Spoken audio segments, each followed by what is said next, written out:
क्या आप जानते हैं कि हृदय संबंधी बीमारियों से हिंदुस्तान में हर 10 सेकंड में एक व्यक्ति की मौत होती है? इसका मतलब है हर दिन 9000 मौतें और एक साल में 30 लाख से भी ज्यादा लोग इस कारण अपनी जान गंवाते हैं। 40 साल से कम उम्र के 900 युवा हार्ट अटैक की वजह से मारे जाते हैं। क्या ये आंकड़े भयानक नहीं हैं? सच तो ये है कि यह स्थिति डरावनी नहीं बल्कि चेतावनी भरी है। क्या आपने कभी इस हार्ट अटैक नाम की बीमारी को जड़ से उखाड़ फेंकने के बारे में सोचा है? जरूर आपका जवाब हां में होगा। जिस तरह हमने ओरल वैक्सीनेशन के जरिए पोलियो के उन्मूलन को संभव करके दिखाया, उसी तरह हार्ट अटैक को भी मिटा देंगे सही ज्ञान और शरीर की सही देखभाल से। इस प्रस्तुति के द्वारा हम हार्ट अटैक के उन्मूलन से जुड़ी आपकी सामान्य जिज्ञासाओं का उत्तर देंगे और विस्तार से समझाएंगे। हमारा दिल शरीर का केंद्रीय स्थान है। किसी पंपिंग मशीन की तरह यह निरंतर खून को पंप करता है, प्रति मिनट 72 बार, यानी एक घंटे में 4300 दफा और एक दिन में लगभग 1 लाख बार। जब यह आराम की स्थिति में होता है तब इसका आकार बंद मुट्ठी के जैसा होता है। जब हृदय पंप करता है तब रक्त 1 इंच व्यास वाली नालिका के सहारे, जिसे अयोटा यानी महाधमनी कहते हैं, पूरे शरीर में संचारित होता है। इस महाधमनी की शाखाएं हाथ, मस्तिष्क, छाती, पेट और इसके अंदर स्थित लिवर, किडनी, आंतों और फिर दोनों पैरों तक जाती हैं। रक्त हमारे शरीर की हर कोशिका तक ऑक्सीजन की सप्लाई करता है।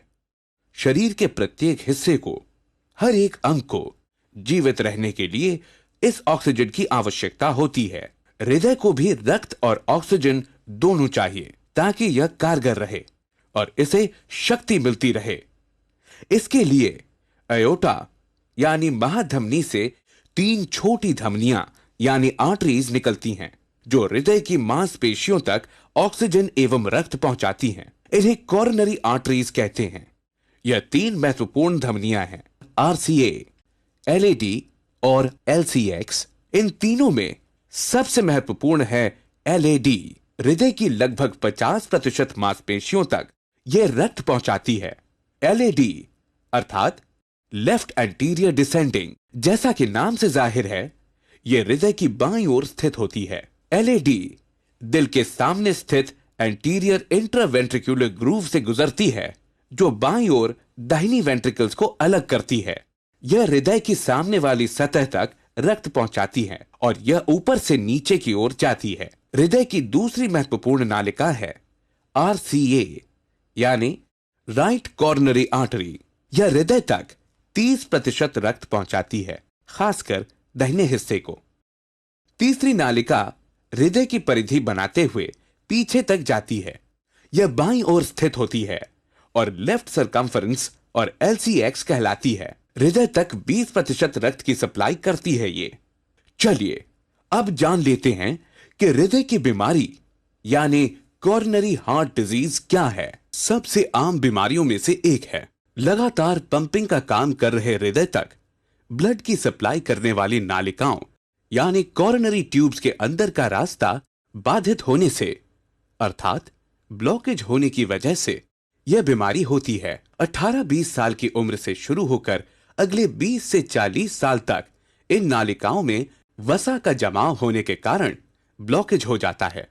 बच्चों में ऐसा नहीं होता क्योंकि अतिरिक्त वसा यानी फैट का इस्तेमाल उनके शरीर के विकास में हो जाता है। लेकिन जब 18 साल की उम्र के बाद यह वृद्धि रुक जाती है तो रक्त में उपस्थित ये वसा LAD, RCA और LCX नामक कॉर्नरी ट्यूब्स के अंदर जमा होती रहती है और उत्पन्न होता है ब्लॉकेज। वैसे तो आश्चर्यजनक तरीके से बढ़ता हुआ यह ब्लॉकेज दिल को किसी तरह का नुकसान नहीं पहुंचाता, जब तक कि ये नालिकाएं 70% से अधिक जाम न हो जाएं। यही एकमात्र कारण है कि हृदय के लिए रक्त की कमी हो जाती है।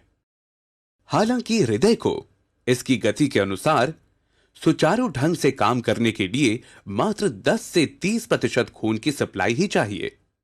जब हृदय आराम की स्थिति में होता है, जैसे कि लेटने, बैठने या खड़े होते समय, तब इसे मात्र 10% रक्त का प्रवाह ही चाहिए। जब कोई व्यक्ति चलता है या ऊपर चढ़ता है तब हृदय की गति बढ़ जाती है और इसे 20% तक रक्त प्रवाह की जरूरत होती है। जॉगिंग करते समय या दौड़ते समय यह गति और भी बढ़ जाती है और रक्त प्रवाह की आवश्यकता 30% तक पहुंच जाती है। इसका सीधा अर्थ यह हुआ कि 70% ब्लॉकेज तक एक व्यक्ति को दिल से जुड़ी किसी समस्या, सीने में दर्द या बेचैनी जैसा कोई एहसास नहीं होता, क्योंकि हृदय की मांसपेशियों को 30% रक्त की सप्लाई उपलब्ध है।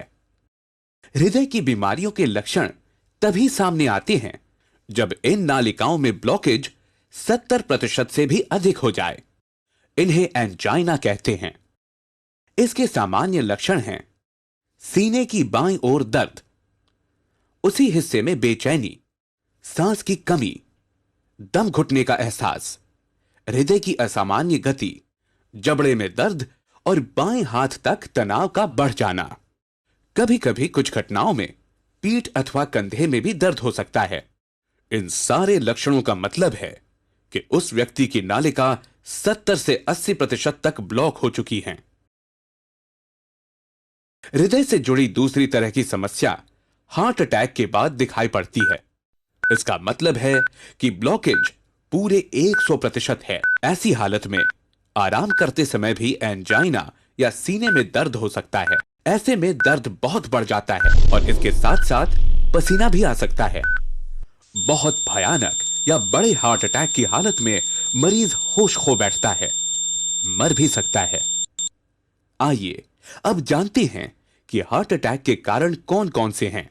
हम सभी जानते हैं कि हार्ट अटैक दिल की जटिल प्रक्रिया है जो ब्लॉकेज भी पैदा कर सकती है और एक खतरनाक बीमारी है। ऐसा कैसे हो सकता है कि बहुत सालों से हृदय की बीमारी से ग्रसित व्यक्ति को अचानक ही दिल का दौरा पड़ जाता है? इस तरीके के अचानक आने वाले दिल के दौरे के पीछे क्या वजह है?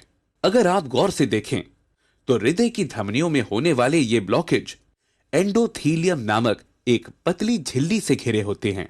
जैसे जैसे ये ब्लॉकेज बड़ा होता जाता है, ये झिल्ली भी फैलती जाती है और जब ये खिंचाव अपनी सीमा को पार कर जाता है, तब ये झिल्ली फट जाती है। अनगिनत रसायन खून में घुलने लगते हैं और खून जमने लगता है।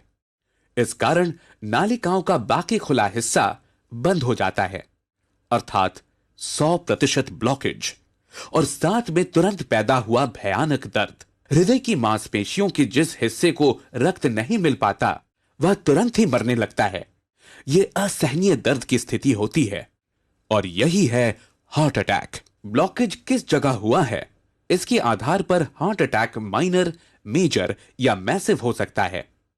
अगर नालिकाओं के आखिरी छोर पर ब्लॉकेज है तो दिल का एक छोटा हिस्सा ही क्षतिग्रस्त होगा और इसे माइनर यानी सामान्य हार्ट अटैक कहते हैं। लेकिन अगर ब्लॉकेज बढ़ता ही जाए और नालिका के शुरुआती छोर तक पहुंच जाए तो यह एक मेजर या असामान्य हार्ट अटैक होता है, जिसके कारण हृदय की मांसपेशियों का एक बड़ा हिस्सा निर्जीव हो जाता है। हालांकि इस तरह के मरीजों को किसी अस्पताल में तत्काल चिकित्सा, डॉक्टरों की अच्छी टीम और अस्पताल प्रबंधन की मदद से बचाया जा सकता है। मैसिव यानी भयानक हार्ट अटैक उस हालत में होता है जब एलएडी और एलसीएक्स के अलग होने वाले हिस्से के ठीक सामने बाईं ओर के मुख्य ट्यूब में ब्लॉकेज होता है। इस कारण हृदय की लगभग 70% मांसपेशियां मर जाती हैं और तत्काल मृत्यु भी हो सकती है। ऐसे बहुत कम मरीज अस्पताल तक जिंदा पहुंच पाते हैं। इकोकार्डियोग्राफी की मदद से हमें पता चलता है कि दिल की मांसपेशियों का कितना हिस्सा अटैक के बाद निर्जीव हो चुका है। आइए हम साउल सेफ्टी व्हील की सोच के साथ जुड़ें और हार्ट अटैक को रोकें। एक नई टेक्निक आपको इसी वक्त बताना चाहता हूं। There is a new machine which has come which can open the collaterals. देखिए कोलैटरल्स का क्या मतलब है। ये ब्लॉकेज है। बाईपास सर्जरी में क्या करते हैं, एक नई ट्यूब लगा देते हैं। इसमें क्या करते हैं, जो हार्ट की ये ब्रांच है और ये ब्रांच है, इनको जोड़ देते हैं आपस में। And there are so many small tubes, जो इसको जुड़ जाए तो ब्लड यहाँ से आने लगे। ये जो छोटे छोटे ट्यूब है, ये मैंने बोला था स्पोर्ट्समैन चालू करके रखते हैं। और स्पोर्ट्समैन चालू कर दिया तो क्या हो गया, उसके पास दो सप्लाई हो गई। एक तो ये ओरिजिनल है और एक साइड वाली भी है। इसको बोलते हैं कोलैटरल। बैंक में आपने लोन लेते हुए देखा है कभी, कोलैटरल्स बोलते हैं। कोलैटरल मतलब क्या, कि ये फेल हो जाए तो दूसरा कोई होना चाहिए। तो ये कोलैटरल्स भगवान ने हमें दे के रखा है। ओरिजिनल तो था ही था, एक कोलैटरल भी दे के रखा, कभी ये फेल हो जाए तो ये चालू करना। अच्छा, ये अगर चालू हो जाए बिना ऑपरेशन के तो इससे अच्छा कुछ नहीं हो सकता। And this is a new machine, new technology which has come. देखिए हमारे मेडिकल साइंस की टेक्नोलॉजी बिना कांटे वाली टेक्नोलॉजी है। ये देखिए ये ट्यूब्स है जिसमें कोई कोलैटरल्स चालू नहीं है, और ये है ट्यूब्स के सारे कोलैटरल्स चालू हो गए। आपको समझ आ रहा है डिफरेंस दोनों के अंदर। ये जो छोटे छोटे कोलैटरल्स है ये हमारे सबके पास है, और एक मशीन से इसको या तो स्पोर्ट्स करके चालू कर सकते हैं या तो एक मशीन से चालू कर सकते हैं। ये मशीन क्या करती है सोचिए, ये जैकेट्स लगा दिया हमने कफ में, थाई में, बटक्स में, और सारे को एक साथ स्क्वीज कर दूं तो क्या होगा, इसकी ब्लड कहां जाएगी, बॉडी में ही रहेगी, पर कहां जाएगी, ये हार्ट के तरफ जाके हार्ट की ट्यूब्स को धक्का देके प्रेशर देके इसको खोलेगी। ये प्रेशर एक एक घंटे तक, एक एक मिनट, इसको हार्ट के संग सिंक्रोनाइज करके दिया जाता है। सिंक्रोनाइज मतलब हार्ट जब पंप करे तो मशीन पंप नहीं करता है। जब हार्ट पंप करके रिलैक्स करने लगे, जब पूरी ब्लड वापस आती है तो वो स्क्वीज करके सारे ब्लड को एक साथ भेजा जाता है। And this goes on, ECG feed होती है कंप्यूटर को। And this machine we have seen now without bypass surgery. आदमी बोलता है मुझे इमीडिएट रिजल्ट चाहिए, तो without bypass this can work very well. तो इसको हम लोग बोलते हैं नेचुरल बाईपास। नेचुरल बाईपास समझ रहे, भगवान ने ऑलरेडी नेचुरल बाईपास हमें दे के रखी है। स्पोर्ट्समैन चालू करके रखा है। तो आप हार्ट के पेशेंट हो, आप चालू करो, आपके पास कोलैटरल आ गई तो ओरिजिनल नहीं भी होगा तो भी काम चल जाएगी। और एक मैं जैसे ही, हाँ, एक और ट्रीटमेंट आई है जिसको हम लोग बोलते हैं बायोकेमिकल क्लीनिंग। ये अभी बहुत अच्छी रिजल्ट आ सकती है। कुछ केमिकल अंदर डाल के ब्लड में उसको अंदर से गला लिया जाए। जैसे किचन में आपने सुना नाली जाम हो जाए तो क्या करते हैं हम लोग, कुछ केमिकल डालते हैं अंदर से। तो ये केमिकल की भी ट्रीटमेंट आजकल चल रही है, बट अभी भी इसका रिजल्ट्स हर आदमी में सेम नहीं आता है, but results are still there. बहुत सारे ऐसे पेशेंट है जो 30-40% तक ब्लॉकेज इससे कम हो।